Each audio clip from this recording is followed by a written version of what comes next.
पुराना गया तो नया भी आएगा, पुराना गया तो नया भी आएगा, पतझड़ के बाद बसंत भी आएगा, और उन पुरानी यादों के सहारे क्या जीना, उन पुरानी यादों के सहारे क्या जीना, नई यादें बनाने का मौका भी आएगा। जी हाँ दोस्तों, इसीलिए रोज़ हम आपके बीच नई नई वीडियोस को लेकर के उपस्थित होते हैं, और आज इस कड़ी में हम एक बहुत ही महत्वपूर्ण वीडियो लेकर आए हैं जिसमें हम लोग ग्रामर के मिसलेनियस क्वेश्चन को डील करेंगे, जिसमें सभी सेक्शन से सभी खंड से प्रश्न लिए गए हैं, और इसमें मैं आपको बताऊंगा कि एग्जामिनेशन में किस प्रकार से जो है वह क्वेश्चन को हिट करना है, किस प्रकार से क्वेश्चन पर अटैक करना है हमको, ताकि हमारा सारा का सारा ऑब्जेक्टिव जो है वह क्या हो जाए, सही हो जाए।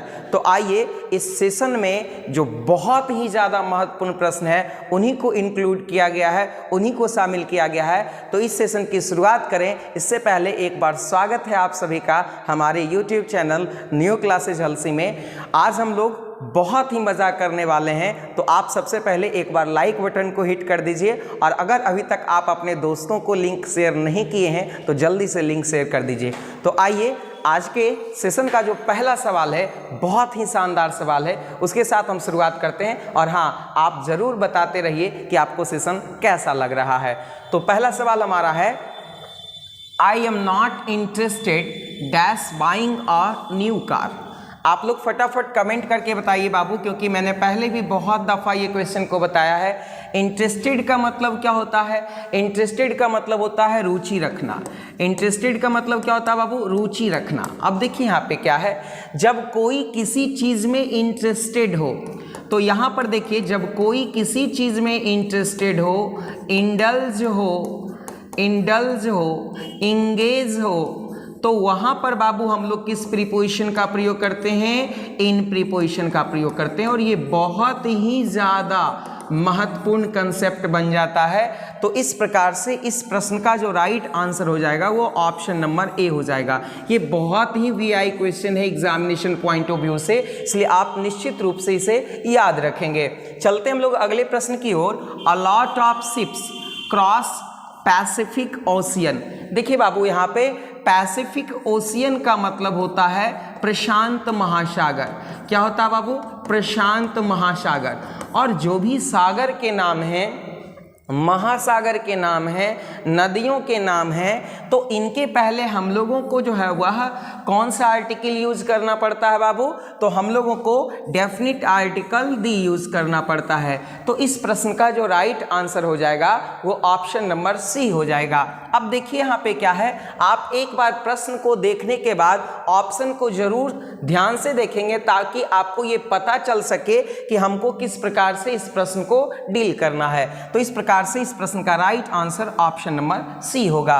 अगले प्रश्न की तरफ चलते हैं। Choose the correctly spelled word. देखो बाबू, ये स्पेल बी का क्वेश्चन भी बहुत पूछता है और आजकल ट्रेंडिंग है।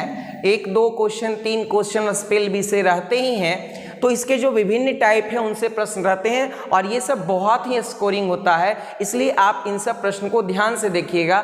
थोड़े से बस केयरफुल रहने की ज़रूरत है, वीडियो देखने की ज़रूरत है। आप मेरे वीडियो के साथ जुड़े रहिए। आई एश्योर यू कि आपका एक भी स्पेल बी का क्वेश्चन गलत नहीं होगा, क्योंकि हम बहुत जल्द ही आपके लिए जो है वह स्पेशल वीडियो लाने वाले हैं स्पेल बी के क्वेश्चन का। तो यहाँ पे जो हमारा वर्ड है वो क्या है? सक्सेसफुल है। तो सक्सेसफुल का स्पेलिंग क्या होता है बाबू? सक्सेस में हम लोग फुल लगाते हैं, SUCCESS और FUL। ये आपका क्या हो गया? सक्सेसफुल हो गया। बहुत लोग जो है वह स्पेलिंग बी में जो है वह अक्सर गलती कर जाते हैं। हम लोग देखते क्या है, बहुत लोग SUCCESS FULL के साथ चले जाते हैं, जो कि क्या है? गलत है। तो इस प्रश्न का राइट आंसर हो जाएगा ऑप्शन नंबर बी। अगले प्रश्न की तरफ चलते हैं। आई शैल राइट अ लेटर। देखिए इसको जो है वह पैसिव वॉइस में चेंज करना है। किस में करना है बाबू? पैसिव वॉइस में चेंज करना है। तो देखिए सबसे पहले हम लोगों को ये ध्यान रखना है कि पैसिव वॉइस में चेंज करना है तो ये सेंटेंस किस टेंस का है? तो ये जो है वह सिंपल फ्यूचर का है। क्या किस टेंस का है बाबू? सिंपल फ्यूचर का है। ये आपको पता है, बेहतर पता है। अब इसमें सबसे पहले हम लोगों को क्या पता करना होता है? तो ऑब्जेक्ट। ऑब्जेक्ट यहाँ पे क्या है बाबू? A letter. अब यहाँ पर देखिए मेन वर्ब का पहला रूप क्या है? राइट। यहाँ पे ऑक्सिलरी वर्ब क्या है, शैल बी, ये आपको पता है। सब्जेक्ट क्या है यहाँ पे, आई। अब हम लोग जब वॉइस बनाते हैं खास करके सिंपल फ्यूचर का, तो ऑब्जेक्ट को सब्जेक्ट के रूप में कर देते हैं, तो अ लेटर के साथ क्या लगता है, विल।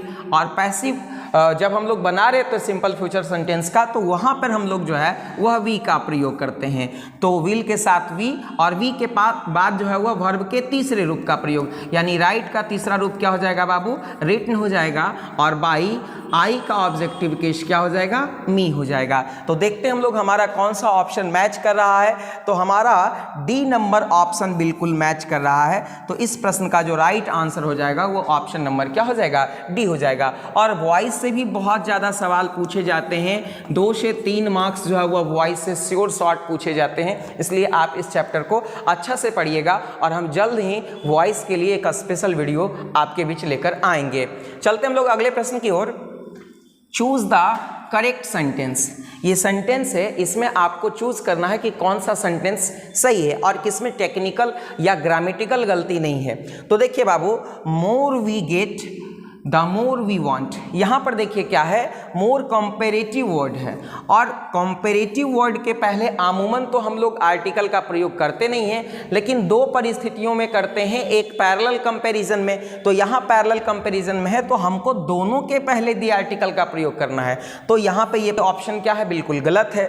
दूसरे ऑप्शन पे विचार करते हैं, मोर के पहले यहाँ पे आर्टिकल लगा हुआ है और मोर के पहले यहाँ पे भी आर्टिकल लगा हुआ। आगे देख लेते हैं, we get subject plus verb का पहला रूप। अब यहाँ पर देखिए क्या है, वी वांट, यहाँ पे भी सब्जेक्ट प्लस वर्ब का पहला रूप। तो यानी ये सेंटेंस मुझे बिल्कुल सही लग रहा है, क्योंकि पैरेलल कंपैरिजन में हम लोग जो है वह दोनों कंपैरेटिव वर्ड के पहले दी आर्टिकल का प्रयोग करेंगे। बाकी पर थोड़ा सा हम लोग विचार कर लेते हैं। यहाँ पर देखिए पैरेलल कंपैरिजन है तो कंपैरेटिव वर्ड के पहले दी का प्रयोग नहीं किया है, इसलिए यहाँ पे ये सी ऑप्शन गलत हो जाएगा। बात डी ऑप्शन की कर लेते हैं, फिर वही कंसेप्ट, यहाँ पे पहले के पहले दी का प्रयोग किया है लेकिन यहाँ पे दी का प्रयोग नहीं किया, यानी इस प्रकार से ऑप्शन डी भी क्या होगा, गलत होगा। और ये बहुत ही ज़्यादा इंपॉर्टेंट कंसेप्ट होता है, क्योंकि अमूमन लोग सोचते हैं कि कंपैरेटिव डिग्री के पहले दी का प्रयोग हम लोग नहीं करते हैं, लेकिन पैरेलल कंपैरिजन में हम लोग करते हैं। तो इसका राइट आंसर हो जाएगा ऑप्शन नंबर बी। चलते हैं अगले प्रश्न की तरफ। A man is liked by all is called, एक आदमी जिसको हर कोई चाहता है, हर लोग चाहता है। तो हर लोग चाहता है यानी वो लोक मतलब इंसान, आदमी, और प्रिय मतलब क्या होता है, जो सब का चहेता हो। तो लोकप्रिय का अंग्रेजी क्या होता है बाबू, तो लोकप्रिय का अंग्रेजी होता है क्या, पॉपुलर। यानी इस प्रश्न का जो राइट आंसर हो जाएगा ऑप्शन बी, यानी हर किसी के द्वारा चाहा जाने वाला व्यक्ति क्या होता है, पॉपुलर होता है। अब यहाँ पे बात कर लेते हैं एलिजिबल। एलिजिबल का मतलब होता है योग्य, यानी fit for something, fit for something. अगर कोई किसी चीज़ के लिए फिट है तो हम लोग उसको कह सकते हैं क्या, एलिजिबल। पैरासाइट का मतलब क्या होता है, परजीवी। क्या होता है बाबू, परजीवी, है ना। हु डिपेंड्स ऑन अदर्स, जो दूसरों पर क्या रहता है बाबू, निर्भर रहता है। दूसरों पर क्या रहता है, निर्भर रहता है, उसको हम लोग क्या कहते हैं, पैरासाइट। और थिस्ट किसको कहते हैं, जो गॉड में बिलीव करता है। One who believes in God, जो भगवान में विश्वास रखता है, उसको हम लोग क्या कहते हैं बाबू, थिस्ट कहते हैं। तो इस प्रकार से हम लोगों को ध्यान देना है। यहाँ पे राइट आंसर क्या हो जाएगा, ऑप्शन नंबर बी। अगले प्रश्न की तरफ चलते हैं। Finish it dash 2 days। हम लोग बोलते हैं अमूमन जो कमांड होता है, ये कमांड है या ऑर्डर कह सकते हो। अब कमांड या ऑर्डर जो होता है उसका स्ट्रक्चर होता है MB1 प्लस क्या होता है बाबू, ऑब्जेक्ट होता है। अब यहाँ पर देखिए हम लोग बोलते हैं फिनिश इट, इसे समाप्त करो, डैश 2 days, 2 दिनों के अंदर। हम लोग बोलते हैं कि 2 दिनों के अंदर इस काम को समाप्त कर लो। तो यहाँ पर के अंदर का जो स्पेलिंग होता है वो क्या होता है, अंग्रेजी होता है बाबू के अंदर का, तो विद इन होता है। तो इस प्रकार से यहाँ पर जो हम राइट आंसर देंगे वो क्या देंगे, विद इन देंगे, यानी ऑप्शन डी बिल्कुल सही जवाब होगा। अगले प्रश्न की तरफ चलते हैं। Shweta dash invited Vinita. श्वेता ने जो है वह किसको इनवाइट किया, विनीता को। अब देखिए यहाँ पे सारा का सारा ऑप्शन पे एक नजर डालते हैं तो सारा का सारा क्या है बाबू, रिफ्लेक्सिव प्रोनाउन है। सारा का सारा क्या है, रिफ्लेक्सिव प्रोनाउन है। अब आपको ये ध्यान देना है कि रिफ्लेक्सिव प्रोनाउन का प्रयोग सेंटेंस में हम लोग कब करते हैं, जब उसके पहले नाउन या प्रोनाउन का इस्तेमाल कर दिया गया है। तो यहाँ पे तो नाउन का इस्तेमाल कर दिया गया है, तो इसके बाद जो रिफ्लेक्सिव प्रोनाउन आएगा वह रिफ्लेक्सिव प्रोनाउन इस सब्जेक्ट के अकॉर्डिंग होगा। यानी यहाँ पे सब्जेक्ट क्या है, श्वेता, और श्वेता के लिए प्रोनाउन कौन सा सही होगा बाबू, शी, और सी का जो हमारा रिफ्लेक्सिव प्रोनाउन होगा वो क्या होगा, हरसेल्फ होगा। क्या होगा बाबू, हरसेल्फ होगा। तो इस प्रकार से इस प्रश्न का जो राइट आंसर हो जाएगा वो ऑप्शन नंबर सी, यानी क्या हो जाएगा बाबू, हरसेल्फ हो जाएगा। ये सब बहुत ही ज्यादा इंपॉर्टेंट क्वेश्चन है डियर, और इस सब प्रश्न जो है आप निश्चित रूप से याद रखा कीजिए विद कंसेप्ट, ताकि आपको परीक्षा में किसी प्रकार का कोई दिक्कत ना हो। चलते हम लोग अगले प्रश्न की तरफ। Avoid dash. अब देखिए यहाँ पे ऑप्शन पे विचार कीजिए। स्मोक का मतलब होता है धूम्रपान करना, ये वर्ब है। अब देखिए यहाँ पे भी कमांड कह सकते हो या ऑर्डर कह सकते हो। अब यहाँ पे कमांड या ऑर्डर जो होता है बाबू वो MV1 प्लस क्या होता है, ऑब्जेक्ट होता है। अब देखो यहाँ पे वर्ब का पहला रूप का इस्तेमाल किया गया है, तो अब इसके बाद आने वाला क्या होगा, ऑब्जेक्ट होगा। तो अब ऑब्जेक्ट के रूप में हम लोग जनरली किसका प्रयोग कर रहे होते हैं, तो या तो हम लोग पार्टिसिपल या जिरंड कह सकते हो, इसी को हम लोग ये जिरंड का इस्तेमाल करते हैं। तो यहाँ पर देखिए क्या है कि जनरली इस तरह के अर्थ में, यानी जो कमांड या ऑर्डर वाला सेंटेंस होता है उसमें हम लोग ऑब्जेक्ट के रूप में जिरंड यानी यूँ कह सकते हैं पार्टिसिपल का क्या करते हैं, प्रयोग करते हैं। तो यहाँ पर जो हमारा राइट आंसर हो जाएगा वो ऑप्शन नंबर डी हो जाएगा, स्मोकिंग, क्योंकि ये वर्ब का पहला रूप है, ये होगा नहीं। टू स्मोक इन्फिनिटिव है, यहाँ पे चलेगा नहीं। हमारा तीसरा ऑप्शन भी बिल्कुल नहीं होगा। तो यहाँ पे जो हमारा राइट आंसर हो जाएगा वो ऑप्शन नंबर क्या हो जाएगा बाबू, डी हो जाएगा। चलते हम लोग अगले प्रश्न की तरफ। क्वेश्चन है सी नीड्स डैश आ सूट। यहाँ पे देखिए ये क्वेश्चन टैग है बाबू, और क्वेश्चन टैग से भी 1 से 2 नंबर के सवाल पूछे जाते हैं। बहुत ही सिंपल सा टॉपिक है क्वेश्चन टैग। यहाँ पे देखते हैं ये सिंपल प्रेजेंट टेंस है।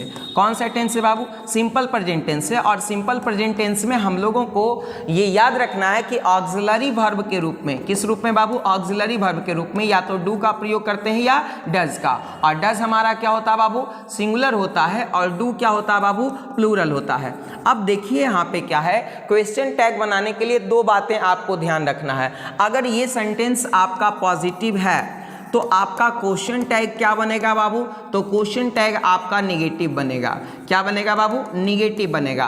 तो यहाँ से ध्यान देना है कि अब सी के साथ कौन सा ऑक्सिलरी वर्ब आएगा, डज आएगा। फिर निगेटिव देना है तो does plus not, does not आएगा। और सब्जेक्ट यहाँ पे क्या है, सी। तो यहाँ पे राइट आंसर हमारा हो जाएगा डज नॉट सी। क्या हो जाएगा बाबू, डज नॉट सी, यानी ऑप्शन नंबर बी बिल्कुल सही जवाब है। अगले प्रश्न की तरफ चलें। The funeral dash are over. Over का मतलब यहाँ पे समाप्त, ओवर का मतलब यहाँ पे समाप्ति से है। ओवर का तात्पर्य यहाँ पे क्या बाबू, समाप्ति से है। अब देखिए यहाँ पे हमारा जो कंसेप्ट है वो है फ्यूनरल राइट्स। क्या होता है बाबू, फ्यूनरल राइट्स का मतलब होता है अंतिम संस्कार। क्या होता है बाबू, अंतिम संस्कार। और इस तरह से जो है हम लोग कंफ्यूज कर जाते हैं, क्योंकि हमको लगता कि पता नहीं कौन सा राइट्स होगा, किस तरह का राइट्स होगा। और इस तरह के क्वेश्चन परीक्षा में अक्सर पूछे जाते हैं और ये काफ़ी महत्वपूर्ण है। तो इस तरह के प्रश्न के भी एक वीडियो जल्द ही हम आपके लिए लेकर आएंगे, आप इंतज़ार कीजिए, क्योंकि इंतज़ार का फल मीठा होता है। तो इस प्रकार से इस प्रश्न का जो राइट आंसर होगा वो ऑप्शन नंबर क्या हो जाएगा, सी हो जाएगा। चलते हम लोग अगले प्रश्न की ओर। प्रश्न है where dash the rest of the voice. यहाँ पे देखो बाबू WH वर्ड है, तो WH वर्ड के बाद आने वाला जो ऑक्सिलरी वर्ब होता है, इसके बाद आने वाला सब्जेक्ट के अकॉर्डिंग होता है, और इसके बाद आने वाला सब्जेक्ट जो है the rest of the voice है। यहाँ पे 2 सब्जेक्ट किससे जुड़े हुए हैं, प्रीपोजिशन से जुड़े हुए हैं। तो यहाँ पे जब 2 सब्जेक्ट प्रीपोजिशन से जुड़े हों तो वर्ब का चयन प्रीपोजिशन के पहले वाला के हिसाब से। तो द रेस्ट सिंगुलर है तो वर्ब भी यहाँ पे क्या होगा, सिंगुलर होगा। और हम लोग पूछ रहे हैं कि बाकी के लड़के कहाँ हैं, तो जो सिंगुलर वर्ब है उसको आप रखिए, बाकी के प्लूरल वर्ब को आप क्या कीजिए, छांट लीजिए। अब देखिए यहाँ पे क्या है, इस दोनों में कौन सा ऑप्शन सही होगा। तो हम लोग ये प्रश्न पूछ रहे हैं कि लड़के कहाँ हैं, बाकी के लड़के कहाँ हैं, तो यहाँ पे जो राइट आंसर हो जाएगा वो ऑप्शन नंबर ए हो जाएगा, क्योंकि ये नॉर्मल जो है वह सेंटेंस है, सामान्य सेंटेंस है। राह संघर्ष की जो चलता है वही संसार को बदलता है, और जिसने रातों से जंग जीत ली हो, जिसने रातों से जंग जीत ली हो वही सूरज बन करके निकलता है। तो जी हाँ दोस्तों, हम लोगों को सूरज की भांति निकलना है और चमकना है, और इसके लिए मन लगा करके पढ़ना है, और दिल से आप एकदम वीडियो को देखते रहिए। आपको सारा का सारा इंग्लिश का कंटेंट हम अपने वीडियो के माध्यम से अवेलेबल करवा देंगे, और मुझे पूरा यकीन है कि यदि आप वीडियो को अच्छे तरीके से देखेंगे तो 2023 की जो इंटरमीडिएट एग्जामिनेशन है, जो बोर्ड की एग्जामिनेशन है, उसमें आपको किसी प्रकार की कोई समस्या नहीं होगी। तो आइए अगले प्रश्न की तरफ चलते हैं। हमारा प्रश्न है चूज द करेक्ट सेंटेंस। इसमें से सही सेंटेंस का चयन करना है। देखिए यहाँ पे गुड भी एडजेक्टिव और ए भी एडजेक्टिव, तो दो एडजेक्टिव मोस्टली हम लोग सामान्य सेंटेंस में अवॉइड करते हैं, तो ऑप्शन ए बिल्कुल गलत हो जाएगा। अब देखिए यहाँ पर he is in good health, वह अच्छे स्वास्थ्य में है या उसका स्वास्थ्य अच्छा है, तो यहाँ पे ऑप्शन बी बिल्कुल सही जवाब होगा। अब यहाँ पर देखिए क्या है, यहाँ पर वेरी गुड हेल्दी, यहाँ पे सारा का सारा जो है वह समान अर्थ वाला शब्द है। He is very good healthy, वह देखिए क्या है, वह बहुत अच्छा स्वास्थ्य है, तो यहाँ पे भी ये ऑप्शन गलत हो जाएगा। यहाँ पर हम लोग देखते हैं ही इज हेल्थ, वह स्वास्थ्य है, ऐसा नहीं हो सकता, ठीक है, वह स्वस्थ होता है, तो यहाँ पे ऑप्शन डी भी गलत है। तो इस प्रकार से हमारा राइट आंसर हो जाएगा ऑप्शन नंबर बी। चलते हम लोग अगले प्रश्न की तरफ। क्वेश्चन है I went to market I bought several things. ये आपका क्या है बाबू, ये आपका कॉम्बिनेशन है, और कॉम्बिनेशन में सेंटेंस को कंबाइन करना है कि आई वेंट टू मार्केट, में बाजार गया, आई बाउट सेवरल थिंग्स, में बहुत सारी चीज़ें खरीदा। देखिए यहाँ पे जब ये पास्ट में है तो सेंटेंस यहाँ प्रेजेंट में होगा, ये पॉसिबल नहीं है, तो पहला ऑप्शन हमारा गलत है। अब देखिए यहाँ पे क्या है कि जब यहाँ पे सेंटेंस सिंपल पास्ट में है, ध्यान से देखेंगे हम लोग, दूसरे विकल्प को हम लोग ध्यान से देखेंगे, I was going to buy several things to the market. अब यहाँ पर देखिए क्या है कि ये सेंटेंस सिंपल पास्ट में, यहाँ पास्ट कंटिन्यूअस में हो गया, यह भी हम लोगों को ध्यान रखना है, यहाँ पे भी इसको हमको अवॉइड करना है। तीसरे ऑप्शन को देखते हैं, I went to the market, मैं बाजार गया, एंड बाउट सेवरल थिंग्स, और बहुत सारी चीज़ें खरीदा, यानी ऑप्शन सी बिल्कुल सही जवाब है। अब यहाँ पर ऑप्शन डी पे भी जरा विचार करते हैं, I had gone to market. देखिए यहाँ पे क्या है, जब सेंटेंस यहाँ पे सिंपल पास्ट में है तो पास्ट परफेक्ट में जाने की कोई आवश्यकता नहीं है, और वैसे भी हमारा सेंटेंस जो है वह ऑप्शन सी में ऑलरेडी कंबाइन हो चुका है। अगले प्रश्न की तरफ चलते हैं। Try and you will succeed. देखिए कहते हैं कि ट्राई मतलब क्या होता है, कोशिश करो। ट्राई मतलब क्या होता है बाबू, कोशिश करो, और कोशिश लगातार करना है, कोशिश करो, लगातार करो, बार बार करो, जब तक कि तुम सफल ना हो जाओ तब तक करते रहो। कभी कभी क्या होता है कि आखिरी चाबी से भी ताले खुल जाता है, आखिरी गोली से भी शिकार हो जाता है। तो ये हम लोगों को ध्यान रखना है कि हम लोगों को बार बार कोशिश करना है। तो यहाँ पे राइट आंसर क्या हो जाएगा बाबू, again and again. Again and again का मतलब क्या होता है, बार बार, और अगर आप बार बार कोशिश करेंगे तो सफल निश्चित रूप से होंगे। अब यहाँ पर देखिए क्या है, एज यूजुअल का मतलब होता है सामान्यतः। अगर आप सामान्य रूप से कोशिश करते रहेंगे तो लोग बहुत ज़्यादा मेहनत कर रहा है गाइस, तो इतना आसानी से सफलता नहीं मिलेगी, आपको एक्स्ट्रा मेहनत करना पड़ेगा। एट लार्ज का मतलब क्या होता है बाबू, एट लार्ज का मतलब होता है व्यापक रूप से। अब देखिए यहाँ पे क्या है, अगले ऑप्शन की तरफ चलते हैं। बाय चांस का मतलब होता है संयोग से, और संयोग से तो आपको जो है वह सफलता मिलेगी नहीं, शायद ही कभी मिलती होगी। तो यहाँ पे जो हमारा आंसर है वो ऑप्शन नंबर ए है। चलते हम लोग अगले प्रश्न की तरफ। हमारा प्रश्न है there is a village dash the hills.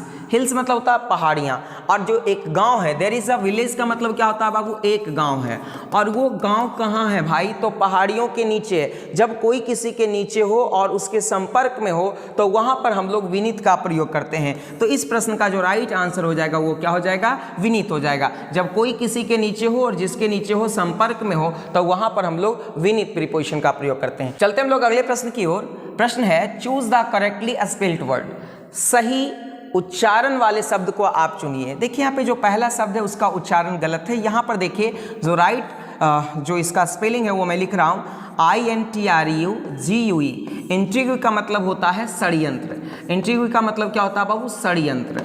तो यहाँ पर देखिए इसका राइट स्पेलिंग है वॉबलिंग। देखिए यहाँ पर देखिए WOBBLING। वॉबलिंग का मतलब होता है कांपना या थर्राना। यहाँ पर देखिए क्या है, हमारा जो एक्सपेरिएटिंग जो है वह एक्सपेरिएटिंग का मतलब क्या होता है, उबाऊ या खिजाऊ। क्या होता है बाबू, उबाऊ या खिजाऊ। तो यहाँ पर इसका स्पेलिंग बिल्कुल सही है, एक्सपेरिएटिंग का मतलब होता है उबाऊ या खिजाऊ। और यहाँ पर देखिए क्या है, हम लोगों को ये पता है MIDD मिडिल का मतलब क्या होता है, मध्य होता है। तो इस प्रकार से ऑप्शन सी बिल्कुल सही है। और इस तरह के प्रश्न काफ़ी इंपॉर्टेंट है बाबू, अक्सर परीक्षा में पूछे जा रहे हैं, तो थोड़ा सा नज़र बना करके रखना है। चलते हम लोग अगले प्रश्न की तरफ। Choose the correct synonym of pardon. Pardon का मतलब क्या होता है बाबू, क्षमा करना। पार्डन का मतलब क्या होता है बाबू, क्षमा करना। तो यहाँ पर जो इसका सिनोनिम है, सिनोनिम का मतलब क्या होता है, समान अर्थ वाला शब्द, समान अर्थ वाला शब्द, या यूं कहें कि पर्यायवाची शब्द। क्या कह सकते हैं बाबू, पर्यायवाची शब्द। अब ध्यान से देखना है, यहाँ पर जो है वह क्षमा करना का एक सिनोनिम क्या होगा, फॉरगिव। फॉरगिव का मतलब भी क्षमा करना या माफ करना। काम का मतलब क्या होता है बाबू, शांत करना या शांत। काम का मतलब क्या होता है, ऑड का मतलब क्या होता है, विषम होता है। स्ट्रेंज का मतलब क्या होता है बाबू, तो स्ट्रेंज का मतलब आपको पता है, अजनबी होता है। तो इस प्रकार से इसका राइट आंसर ऑप्शन बी होगा। चलते हम लोग अगले प्रश्न की तरफ। A person who rights English correctly will go dash in his profession. जो इंसान सही सही स्पेलिंग लिखेगा वो अपने प्रोफेशन में, अपने पेशा में वह क्या होगा, आगे जाएगा। तो देखिए यहाँ पे क्या है, यहाँ पे 4 शब्द दिए हैं। आपको पता है कि फादर मतलब क्या होता है बाबू, पिता, ये पता है। इधर जो है वह डिस्ट्रीब्यूटिव प्रोनाउन है। इधर क्या है बाबू, डिस्ट्रीब्यूटिव प्रोनाउन है। और इसका प्रयोग हम लोग कब करते हैं, तो 2 में से 1 के लिए, 2 में 1 को अगर चुनना हो तो वहां पर हम लोग इधर का प्रयोग करते हैं। फर्दर का मतलब होता है आगे। फर्दर का मतलब क्या होता है बाबू, आगे। और फार्दर का मतलब क्या होता है, दूर। अब देखिए क्या है, यहाँ पर आपको समझना है, ये बहुत ही इंपॉर्टेंट टाइप का क्वेश्चन है। और इसको अगर थोड़ा सीरियसली देखा जाए तो बिल्कुल समझ में आएगा और एग्जामिनेशन में गलती होने की भी संभावना नहीं होगी। A person who rights English correctly, जो सही सही लिखेगा, will go dash in his profession, अपने प्रोफेशन में आगे जाएगा, आगे बढ़ेगा। किसी प्रकार की रुकावट उसको नहीं होगी, यानी भविष्य में वो आगे बढ़ेगा। ऐसे भी नॉर्मली हम लोग जब बूढ़े बुजुर्ग को आशीर्वाद प्रणाम करते हैं तो आशीर्वाद पाते हैं, तो वहाँ पे लिखता आगे बढ़ो। तो यहाँ पे क्या हो जाएगा, राइट आंसर हो जाएगा ऑप्शन सी, यानी फर्दर हो जाएगा। चलते हम लोग अगले प्रश्न की तरफ। प्रश्न है, choose the odd one out. इसमें से जो विषम है उसको चुनना। देखिए 3 किसी ना किसी प्रकार से समान अर्थ वाले हैं या समान ग्रुप वाले हैं, इसमें से एक थोड़ा विषम है, उसको चूज करना है। यहाँ पे विमेन, विमेन मतलब औरत, गर्ल मतलब लड़की, लेडी मतलब औरत, और मैन मतलब क्या है, आदमी। यहाँ पर देखिए क्या है, ये तीनों के तीनों जो है वह फेमिनाइन जेंडर है, और यहाँ पे मैन जो है वह क्या है, मैस्कुलिन जेंडर है। तो इस प्रकार से इसका right answer option number D हो जाएगा। अगले प्रश्न की तरफ चलते हैं।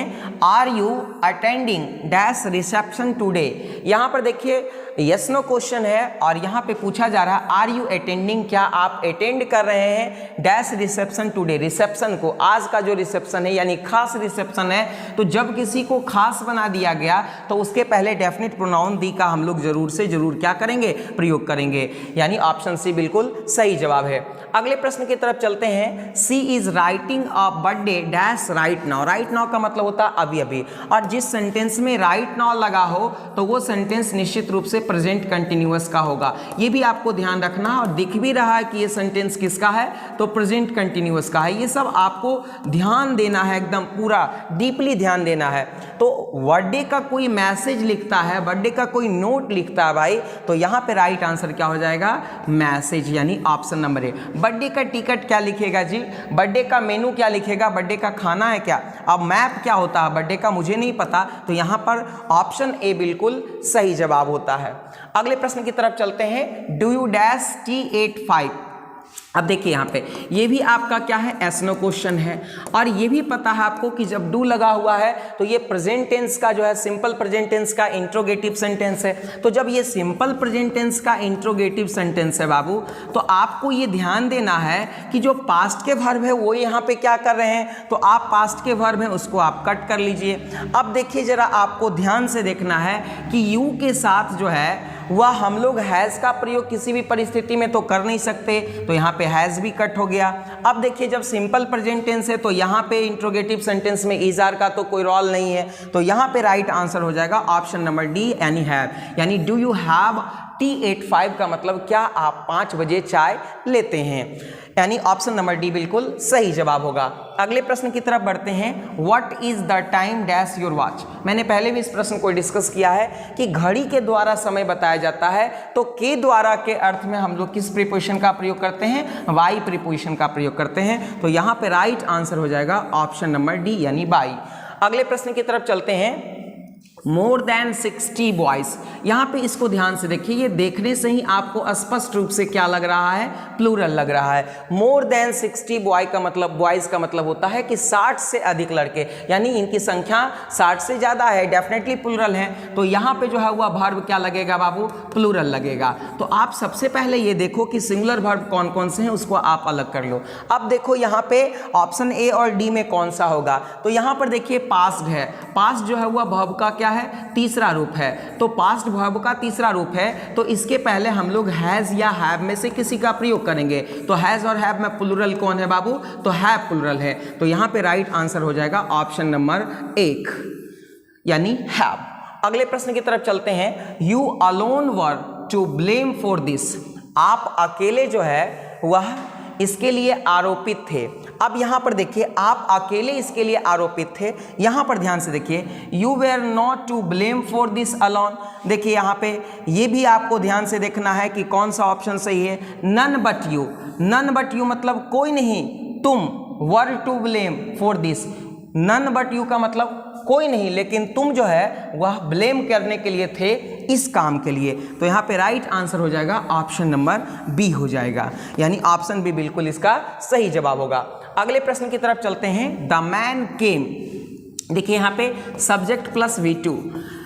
अब यहाँ पर देखिए क्या है, आदमी जो है वह अचानक से आता है, शब्द क्या है आप गौर कीजिएगा, बोले वह अचानक से आ गया, तो अचानक से, तो यहाँ पे क्या है अचानक से, तो यहाँ पर देखिए क्या है, ये एडवर्ब में जाएगा बाबू, और एडवर्ब में जाएगा तो इमीडिएटली क्या हो जाएगा यहाँ पे, इमीडिएटली, यानी यह जो जगह है वो एडवर्ब का है और एडवर्ब हमारा क्या है, इमीडिएटली है, यानी राइट आंसर हो जाएगा option number D, the man came immediately, मतलब आदमी अचानक से आ गया। चलते हम लोग अगले प्रश्न की तरफ। प्रश्न है चूज द इनकरेक्ट सेंटेंस, गलत सेंटेंस को चूज कीजिए। यहाँ पे सी सफर्स एट फीवर, आपको याद है कि सफर के साथ हम लोग कौन सा प्रीपोजिशन का प्रयोग करते हैं, फ्रॉम प्रीपोजिशन का प्रयोग करते हैं, एट का प्रयोग बिल्कुल यहाँ पे क्या है, गलत होगा, तो यानी पहला ऑप्शन ही हमारा क्या है, गलत है, तो यहाँ पे हमारा आंसर कौन बन जाएगा, पहला ऑप्शन बन जाएगा। अब बाकी के ऑप्शन पे जरा विचार कर लेते हैं। ही रिमाइंडेड मी ऑफ दिस, उसने मुझे इसकी याद दिलाई, रिमाइंड के साथ क्या प्रीपोजिशन का प्रयोग होता है बाबू, ऑफ प्रीपोजिशन का प्रयोग होता है। व्हाट इज रॉन्ग विथ हरी, हरी के साथ क्या गलत है, यह भी सेंटेंस सही है, यह भी सेंटेंस सही है। I asked him to come, मैंने उससे आने के लिए कहा, यानी यह भी सेंटेंस सही है। ये तीनों के तीनों सेंटेंस क्या है, सही है, लेकिन हमारा यहाँ पे प्रश्न क्या है, इनकरेक्ट सेंटेंस को चूज करना है, तो इनकरेक्ट सेंटेंस हमारा ऑप्शन नंबर 1 है, बिल्कुल सही जवाब। अगले प्रश्न की तरफ चलते हैं। The peon dash the will, peon जो है वह चपरासी, उसका काम क्या है, घंटी बजाना। अब देखिए ये उसकी हैबिट है, ये उसकी आदत है, और हैबिट दर्शाने के लिए हम लोग किस सेंटेंस का प्रयोग करते हैं बाबू, सिंपल प्रेजेंट टेंस का प्रयोग करते हैं। अब आपको ये ध्यान देना है कि ये थर्ड पर्सन सिंगुलर नंबर है, और ये थर्ड पर्सन सिंगुलर नंबर है, तो वर्ब क्या लगेगा, सिंगुलर लगेगा, और घंटी बजाना का यहाँ पे क्या होगा, रिंग द बेल, लेकिन यहाँ पे थर्ड पर्सन सिंगुलर नंबर है, तो क्या हो जाएगा आंसर, सही आंसर हो जाएगा रिंग्स हो जाएगा, सिंगुलर वर्ब का प्रयोग होगा, तो यहाँ पे रिंग्स क्या है, सिंगुलर वर्ब है, यानी ऑप्शन सी बिल्कुल सही जवाब है। चलते हम लोग अगले प्रश्न की तरफ। प्रश्न है choose the correctly spelled word, सही शब्द का जो है वह क्या कीजिए, चयन कीजिए, जो सही विकल्प है उसका चयन कीजिए। यहाँ पे भी देखिए क्या स्पेल वी का वर्ड है, जो काफी इंपॉर्टेंट है, और मैंने कहा है कि बहुत जल्द इसका मैं वीडियो आपको अवेलेबल करवा दूंगा। तो यहाँ पर क्या है, नॉलेज, KNOWLEDG बिल्कुल सही स्पेलिंग है, बाकी के स्पेलिंग जो नॉलेज के हैं वो बिल्कुल क्या है, गलत हैं, यानी यहाँ पे हमारा ऑप्शन नंबर ए बिल्कुल सही जवाब है। तो दोस्तों उम्मीद करते हैं कि आपको ये वीडियो काफ़ी अच्छा लगा होगा, और यदि ये वीडियो अच्छा लगा है तो लाइक और शेयर करना ना भूलें, अपने दोस्तों को ज़रूर शेयर करें ताकि सबको इसका फ़ायदा मिल सके। Thank you for watching, thank you so much.